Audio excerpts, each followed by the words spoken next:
One take, one shot. This is the SmackDown review where I do it immediately following SmackDown, and you get my raw, visceral reaction. And this is an undisputed belt that you can win, free shipping and everything. Once I hit 20,000 subscribers, I'm going to give it away. I'm not even joking, so all you got to do is comment below, subscribe to the channel, hit that bell, ding, ding, ding, notification. You can win this.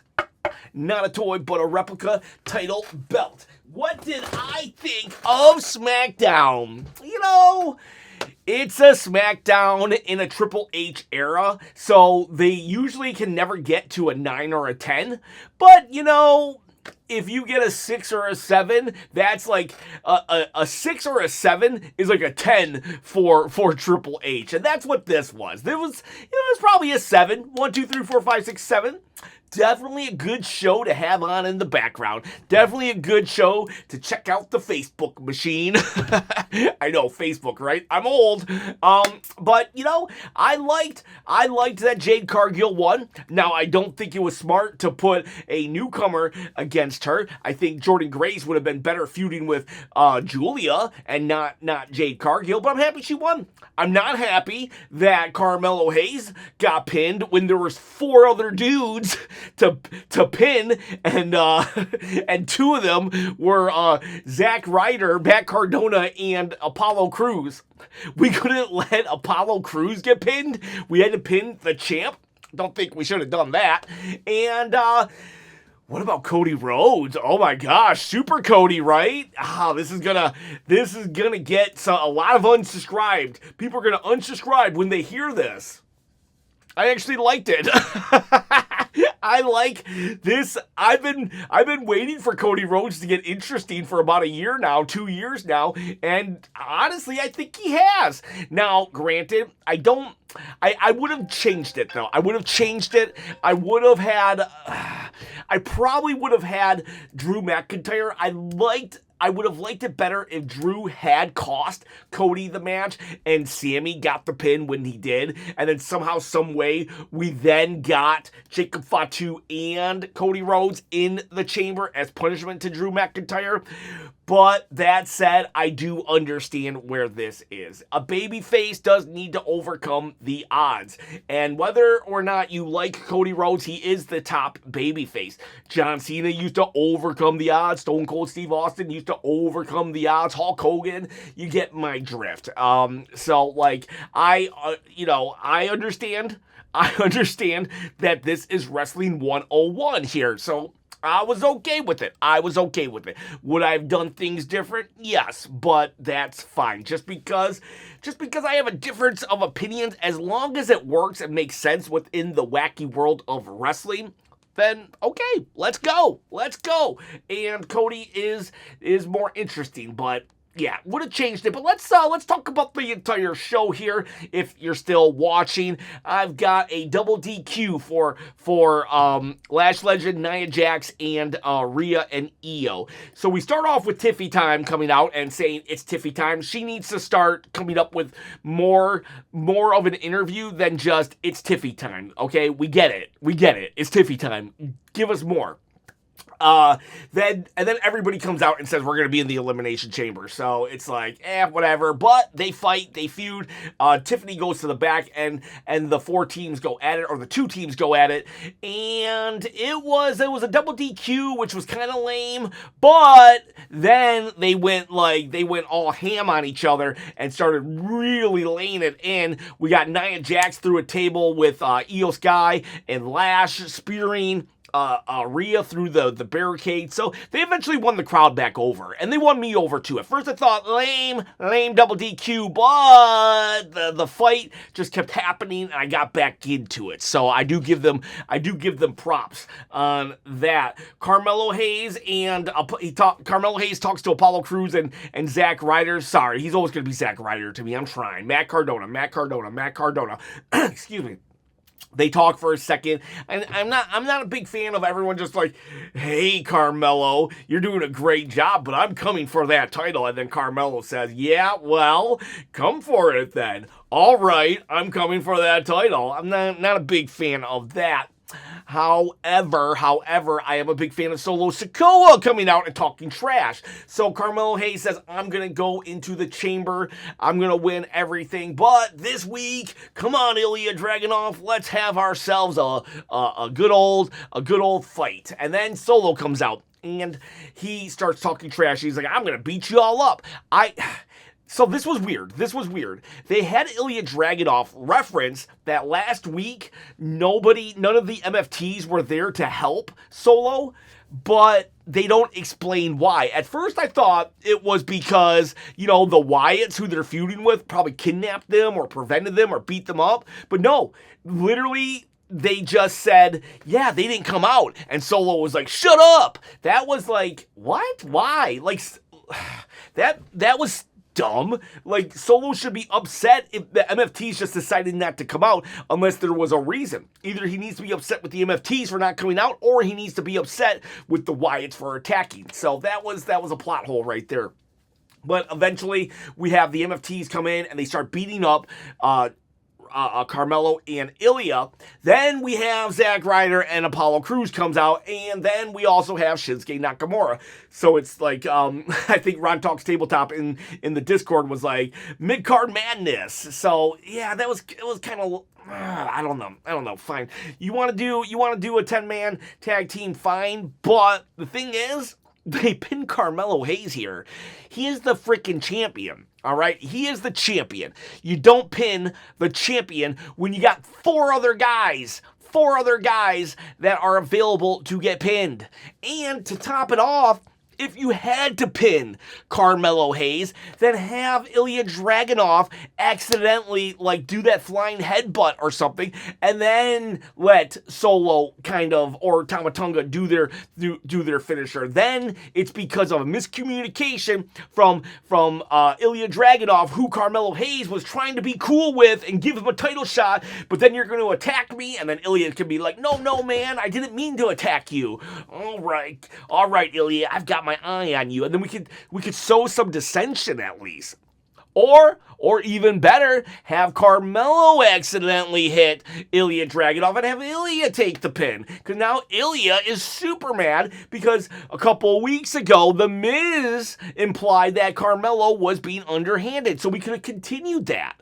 Or you just let the jobbers take the pin. You don't let Carmelo pretty much take a clean pin when he's your U.S. champion. Did not like that at all. What I did like, though, is we had backstage segments tonight. We had Kit Wilson. He is so funny. He's coming up with these poems. He goes up to Truth and Damian Priest, and Damian Priest is just cracking up, can barely hold it together. Him and Truth always makes Damian Priest laugh, but Kit is making him laugh, and blah, blah, blah, toxic.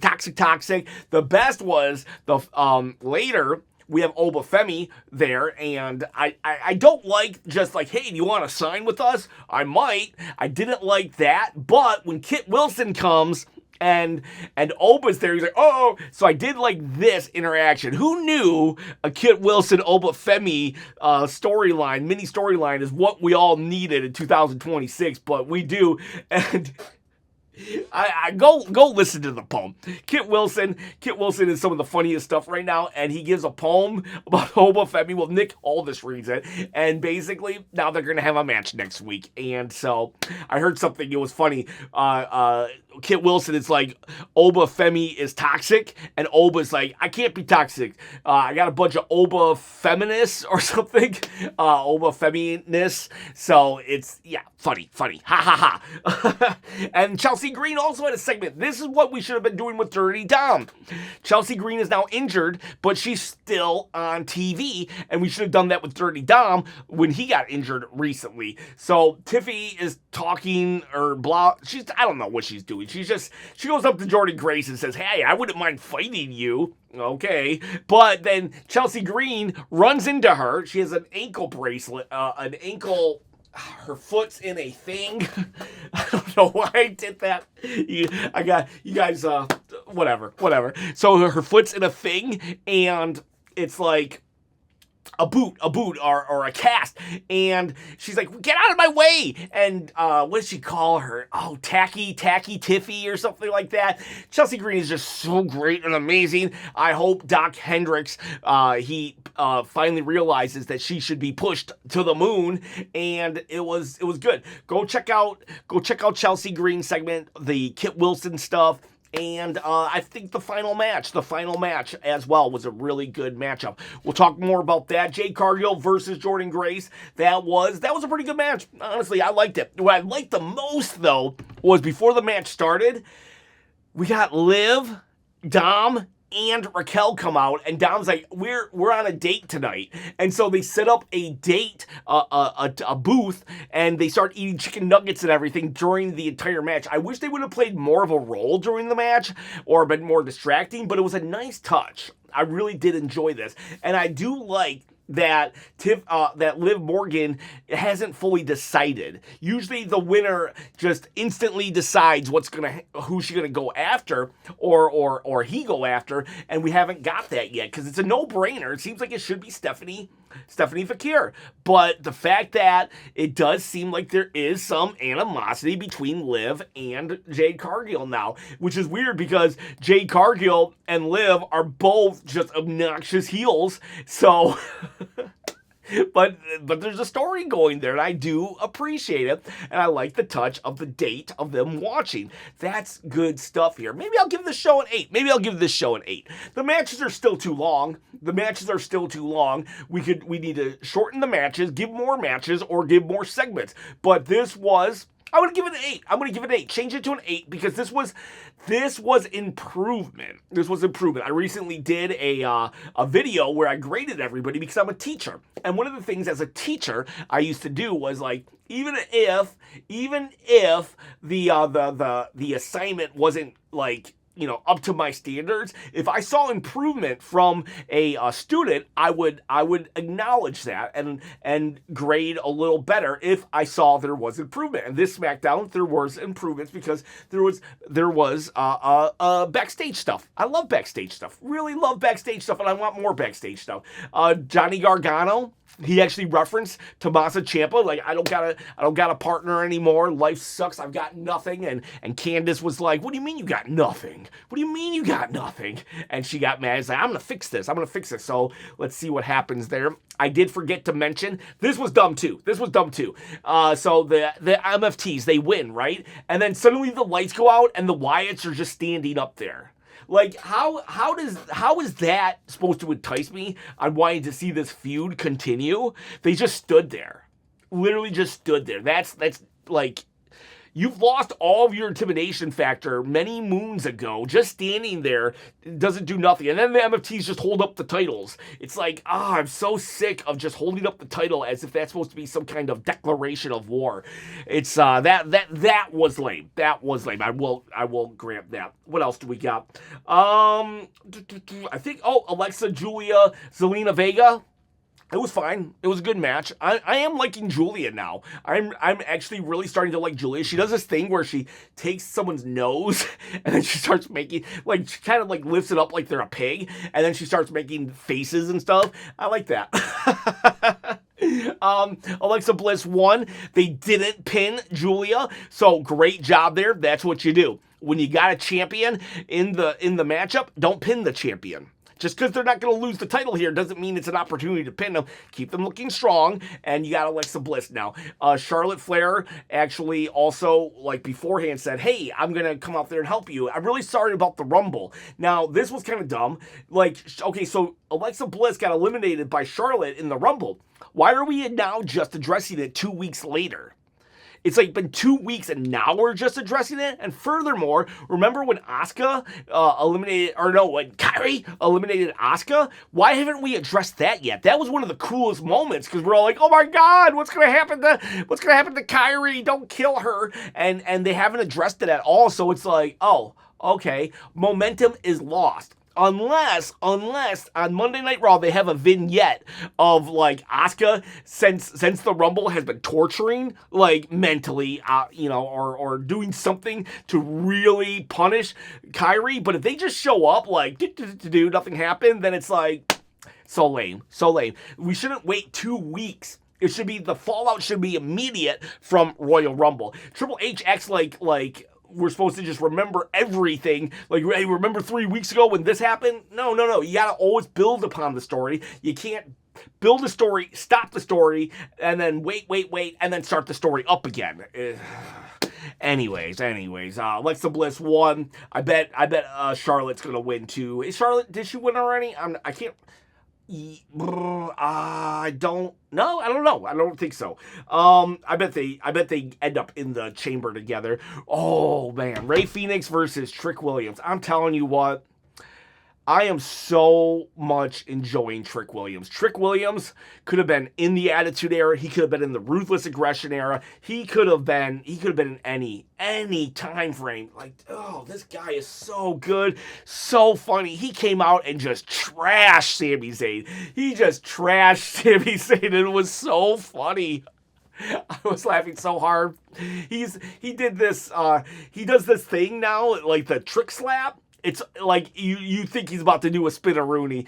Booker T, if you're listening, I know you're not, but please let Trick have the spin-a-rooney. Like, that is the successor to give the spin-a-rooney to. Oh, I love Trick Williams. I'm thinking he might be my favorite. I think he's my current favorite WWE star right now. Trick is just so freaking good, in my opinion, and the sky is the limit. I'm all in. This channel is all in on Trick Williams. Man, he's so good. I love him. And he beat Rey Fenix. Rey Fenix looked good too. You know, of all the people, like, I feel like Rey Fenix does like some of the craziest stuff in WWE, and he's never messing up. He's never messing up. I don't even know how he does that sayonara or that run across the ropes.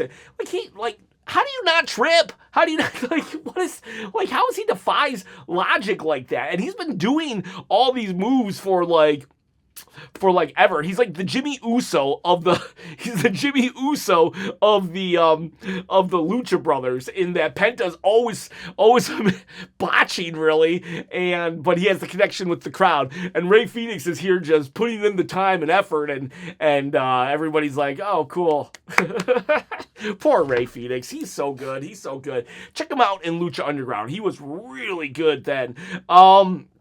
Then we have, after that, you know, Drew talking smack about everybody, how he's going to win the Rumble, or not win the Rumble, how nobody's worthy of him, basically. He hit a good slam at Jacob Fatu for being behind prison. You'll probably feel like the most at home in the Elimination Chamber because you're behind bars, ha ha ha. And then Sami walks up, and he's like, go ahead, talk some trash about me. And Drew's like, no, man, I want you to win. You done your dues. And maybe I think you will win. And so now we have a matchup between Sami, Jacob, and Cody. Good match, decent match. Honestly, and that's again back to the too many banger matches. The problem with too many banger matches is when we do have a really good match like Trick and Rey Fenix or Cody, Jacob, Sami. It's almost like it's not as good as it could be because we keep seeing all these good matches. We need less long matches, so when you have a main event like this, it stands out even more. That said, the last 5 minutes, it was an overbooked mess, and I enjoyed it. Drew came out and kicked Claymore to everybody. Cody did almost get pinned, but didn't, which then will allow Sami to actually haluva kick Drew, which will then allow Cody to put Sami in a crossroads while Jacob had been knocked out a while ago. So this then allows Cody to win. And so now everybody can be mad at Cody for taking advantage. Sami can be like, man, I had it, but I took my eyes off the ball. Maybe this is the beginning of a heel turn, but I think he still has to go through Trick.